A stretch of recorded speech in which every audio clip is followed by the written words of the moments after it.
Hi and welcome to The New Normal, Swedes on Corona and the Silver Lining. This is my second video interview in this series, and today I will be speaking with Elin Hagelberg. She is a multi-artist, or like she herself likes to say, a jack of all trades within the cultural field. She lives and works here in Umeå. She has been doing quite a beautiful project, keeping artists busy in this town during the current corona crisis. This crisis is, of course, a situation that is affecting us all throughout the globe in some way or another. I'm very curious to learn as to what is her perspective on the corona crisis, and does she see a silver lining? Let's find out. Please welcome Elin Hagelberg. So Elin, could you tell us a little bit more about what you are up to? Of course. I am currently working with part of a cooperative JAQ-Studios. So we're like a junction of artists that work together, and we have a house together where we have Okay, so we will try again. We have had some technical problems, so I'm now in my kitchen at home instead of the studio, and we will see if this will work better. So let's start over again. Yes, okay.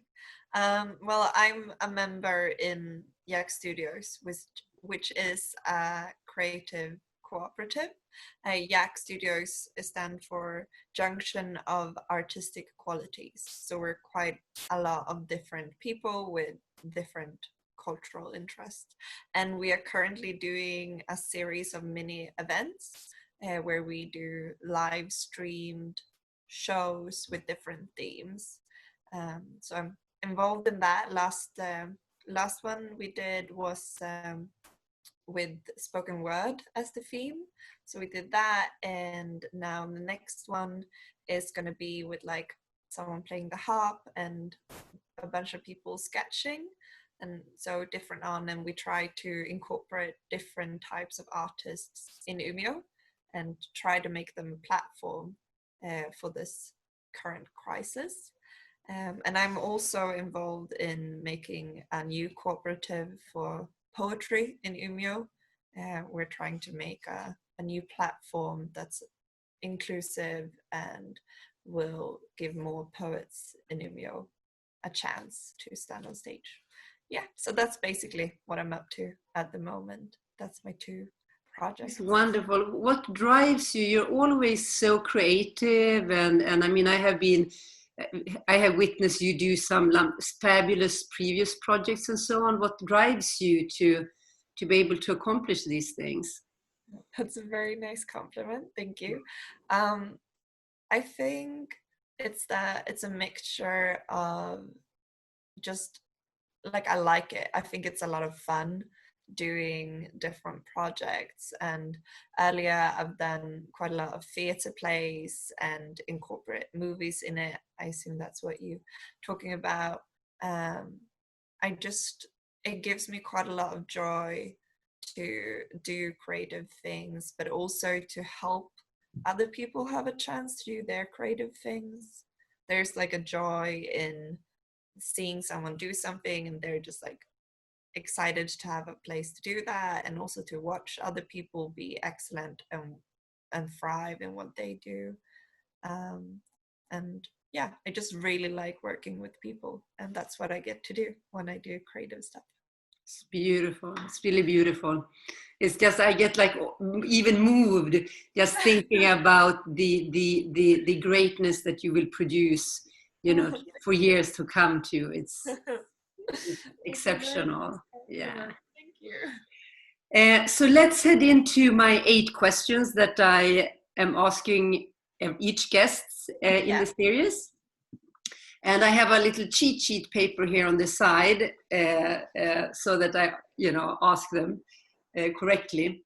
So the first question: how has the current coronavirus crisis changed the way you live? And are there any positive changes you plan to integrate in your life more permanently? Mm. Well, that's a really good question. So basically what it's done, you get quite a lot more isolated and you don't really go out as much. I think I drink quite a lot less alcohol when because I don't go out and I don't, do that quite a lot. Not that I drank a lot before, but you know what I mean? Yeah. Yeah, so you don't go out with your friends on the weekend anymore, really. So that's a change, but it's also like I don't go home because I'm not from here. I live in Småland, Växjö, In originally. southern Sweden, yeah. In Very southern- far south from here, yeah. Yeah, we're like farthest up north. No, not really, but we're Yeah. quite far up north. And that's a big change. There's quite a few times this spring where I would have gone home, like my mother's birthday or my dad's birthday or like Easter, and I don't do that because you want to respect the crisis. And even though I'm not a risk group, there's others that are, and I think it's important that you stick with the rules that the government has put out. So I guess that's quite a lot of changes, and that it's you don't really see people as much, and maybe you don't go to like classes at the gym anymore, really. Mm. You do a lot more walks. I don't know. I think I do a lot more walking and like meeting people for walks, and then I don't know. It's quite nice that way. Yeah. Yeah.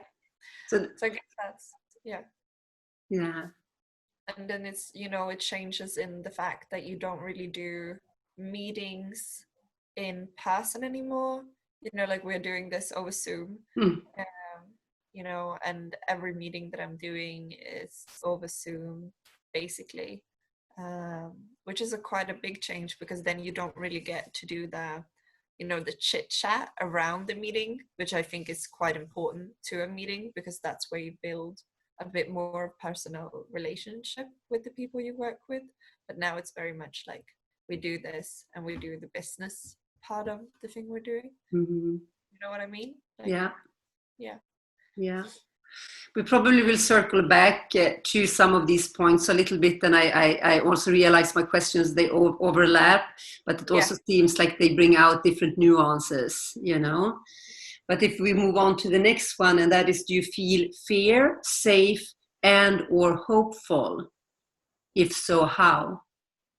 Yeah. So I personally feel safe because I'm, again, not in the risk group.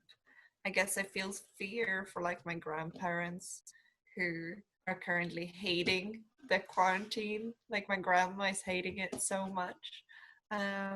But yeah, and then I also feel a bit of fear for like the society and big, I guess, because I feel like, or I'm afraid that the mental health will like deteriorate in general, because people are isolated and people are, people who are in destructive relationships are forced to be together like families.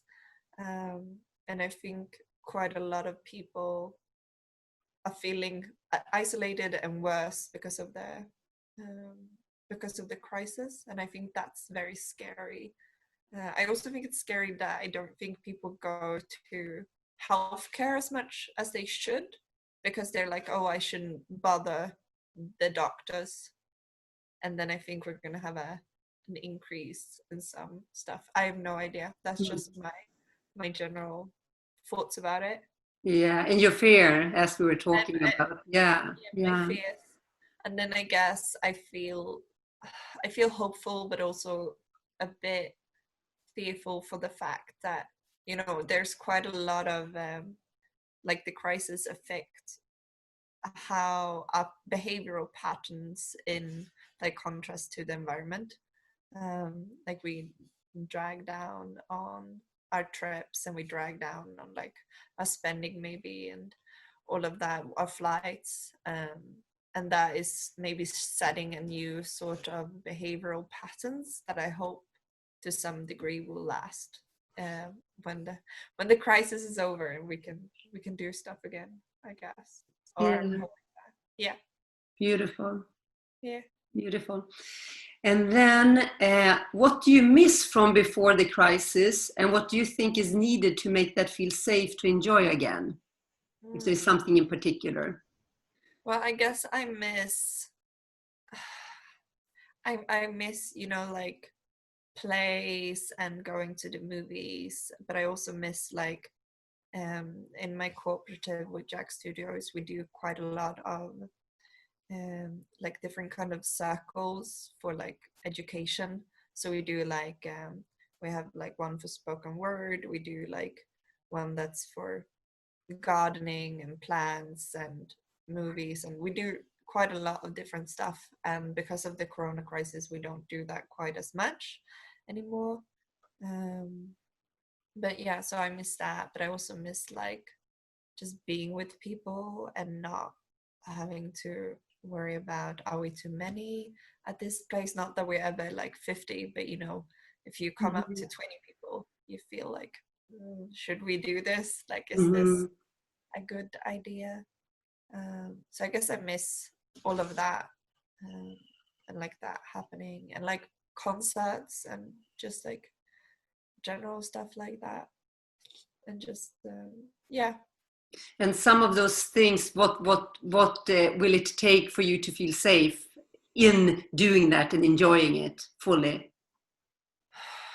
I don't, that's a very, very good question. I guess, I don't know, I feel like for me to be actually safe and feel comfortable doing those things, because I think my fear is not that I will myself get hurt, it's more that I will unintentionally hurt someone in one of the risk groups in some way, like by spreading the disease. And I don't know, but I guess for me to be comfortable in that I need most of the crisis to be over. I like, you know, because it's we were so unprepared for this, or I feel like we were so unprepared for this. That's the like feel I get from like the government and how we're all reacting to it, and like the society.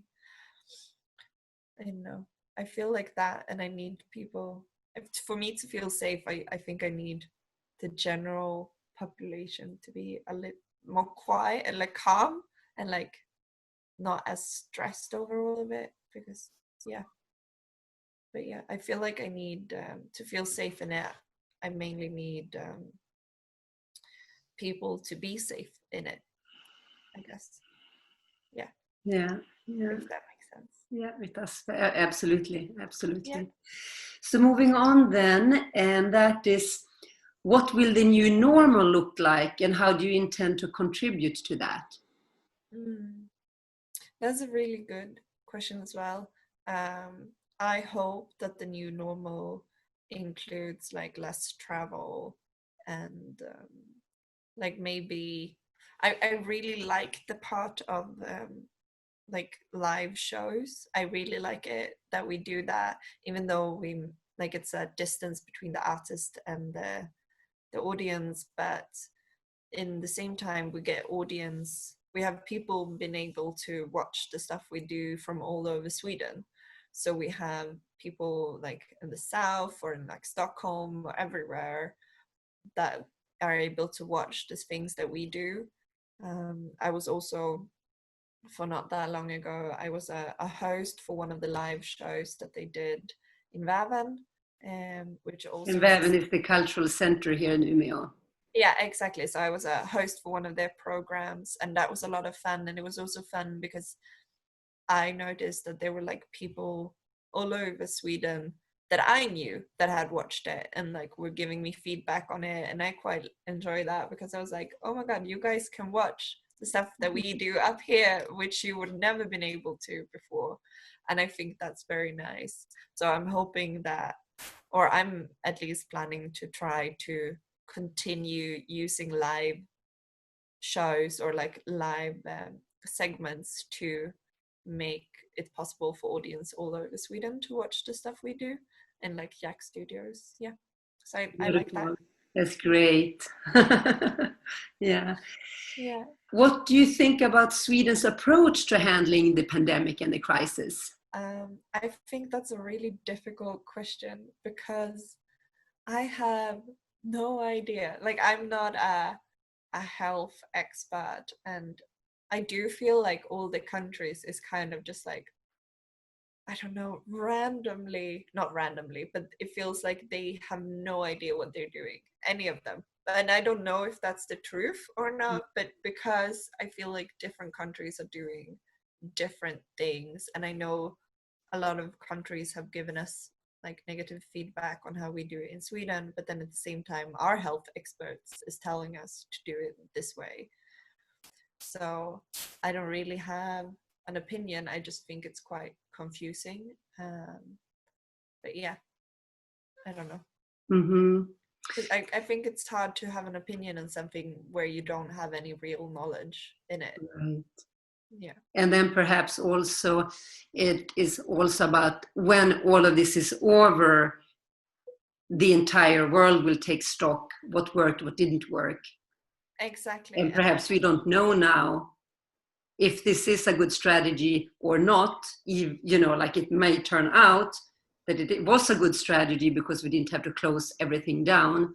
But maybe it turns out that like I heard today, that New Zealand, they are starting to open up again, and they have very little cases and so on, and they completely isolated themselves. But what will happen then when people start to travel? Will they be protected now, or will it open up to New cases? Yeah. Because that's very interesting. Because I've read that there's like, they close and then they open up, and then it just goes like wildfire again, like in different countries. But it's, as you say, we will know when it's over, and then it's like we have done our homework, and then we can check who got the best rate on it. Yeah, that's basically what we're gonna have to do, which is strange, but yeah.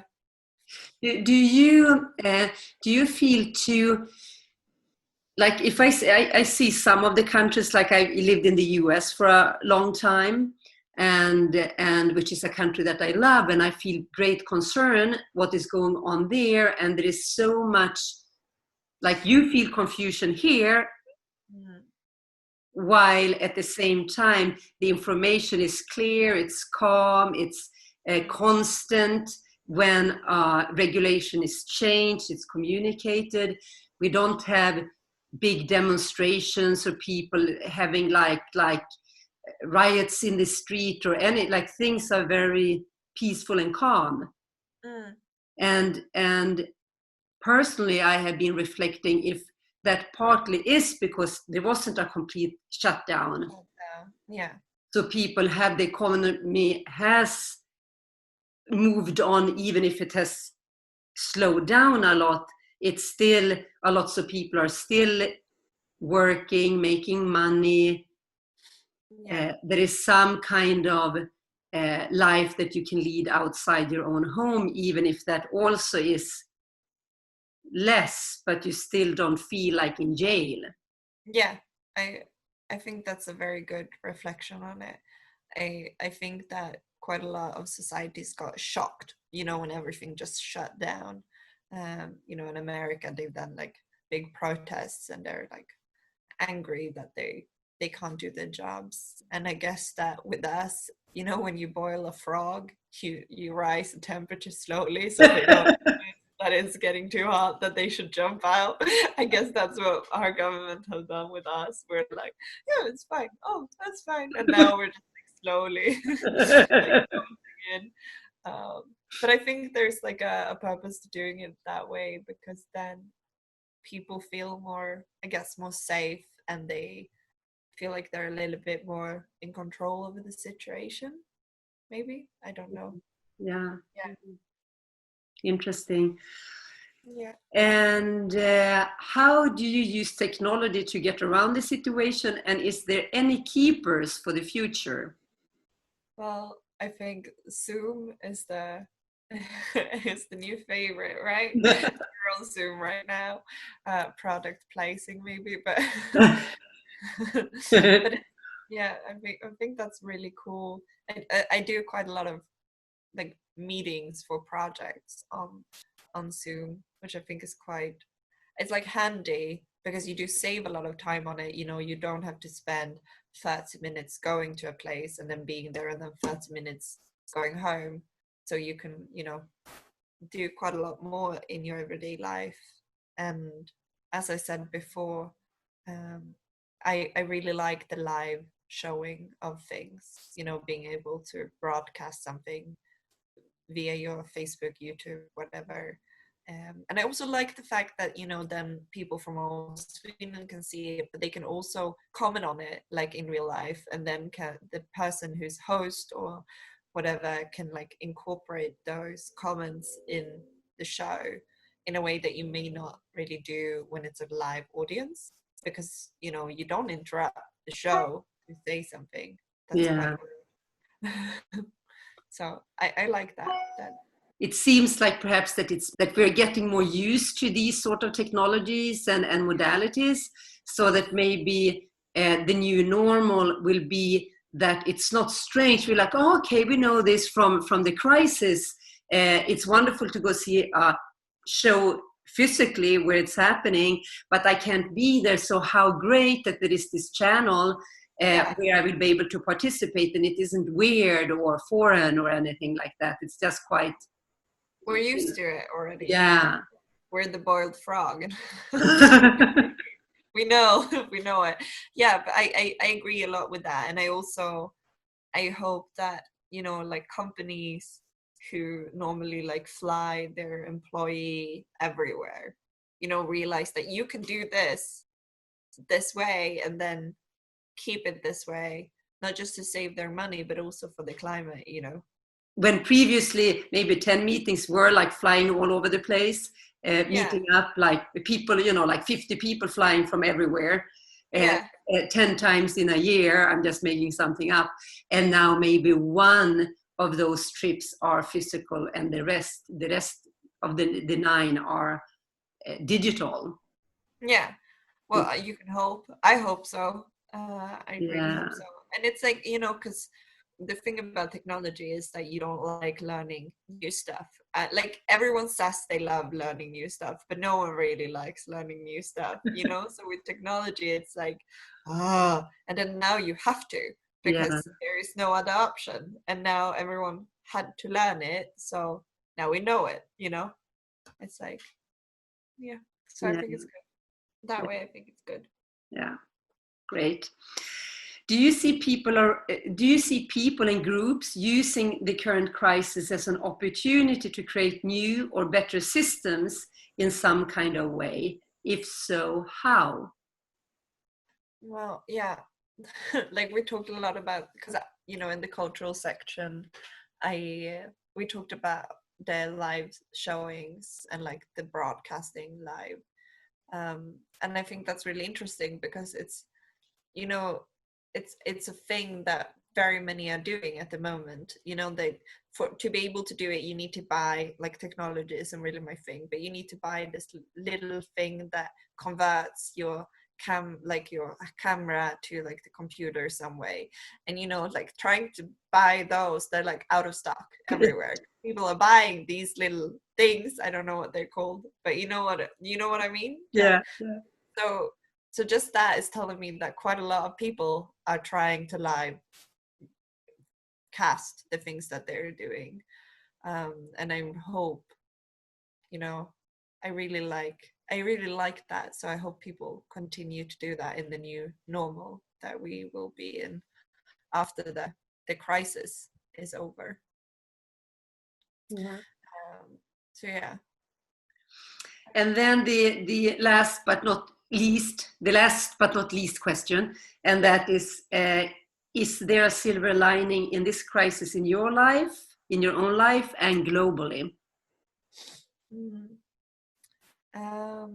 Well, I think that's hard, you know, because there's quite a lot of things that you think is quite good, like, you know, because right now it's very good for the climate that, you know, we drag down on the fossils and everything, but then at the same time I think they're going to do quite a lot of cutting, or there's a risk that they're going to do cutting in the climate budget, but we don't know that yet. So it might just be like a silver lining that we learn new behavioral patterns and we're able to imprint them or like incorporate them in a new life, like after the crisis is over, because that would be amazing if we did that. So I think that's very, very nice. And I guess like a silver lining in it, because I know that like quite a lot of culture is taking quite a lot of hits for this, like musicians who can't live on it and all of that. But it's kind of nice also that the grassroots culture is like surviving and, you know, maybe getting a bit more space in it, because, you know, if you never had money, you're fine, and then now you're able to, like, I don't know, like, because organizations that depended on their income quite a lot is taking a huge setback in this, and that's awful. But then at the same time you have these small communities or cooperatives that's, you know, growing a little bit because of it, I think. I feel like, because you don't need as much money or muscle power to be able to do a live show as you do to put on like a big performance, I guess. Does that make sense? Yeah, it does. Yeah. Beneficial to the grassroots, and like you say, usually the grassroots people and groups don't have so much money to you know, throw their weight around. They all, like we say in Sweden, they always kokade soppa på en spik. Yeah, exactly. Making soup out of a nail, a Swedish saying, you know, that you can make a lot from very little. And then now when things are quieting down, there's like also opening up a space where the grassroots people and the creators can come in and with their sense of being able to create and do things, that they find opportunities. Yeah, I think so. I really think so. And you know, I think it's like a double-edged sword, because I know that quite a lot of people have to take different kind of jobs, like, you know, musicians who have to take like jobs as taxi drivers or whatever, and then you're scared that they won't come back, and that's like that's something I'm fearing. But then at the same time, when things quiet down, there's space on the platform in a way for these smaller bands or these smaller artists to like come up a little bit more, I guess. Or at least that's my experience, that they do. Yeah. Well, and you are yourself in all of that right now, like you're living and experiencing that. Yeah, I am. I'm in all of that, and I'm doing, you know, all of that. And it's also, you know, I think it's nice because you have to think differently in how you approach having an event, and how you approach like the entire thing. You know, we're thinking about, I know in my cooperative right now they're talking about doing like an art show in the woods, like, you know, have an exhibition in the woods, because that would be something cool. And I don't know if they're going to do it, but it's just like, you know, have to have new ways to approach what you would normally just do. And I think that's quite cool as well. Yeah. Wonderful. So would you like to is there anything else you would like to add or say before we say goodbye to the viewers? Oh, that's a very good I don't know. Oh god, that was a lot of pressure. I don't really know. I want to make a commercial for JAQ-Studios, and I hope you check us out and check our live shows out. That would be cool, because we do them, and you don't have to be anywhere to watch it, you know. But generally, I would just like to say, you know, I don't know what I want to say. It's just cool. Thank you so much for having me. Yeah, JAQ-Studios, the collective is fabulous, doing so much cool stuff. Yeah. Yeah, I love it. I haven't been a member for very long, but you know, it's been for 5 years or something like that, and it's just grown, and the kind of things they do. I think it's very I think it's very exciting, and the entire point of it is to inspire each other in our creative thing. So hopefully we can inspire others and they can join us, and yeah, it's cool. Yeah.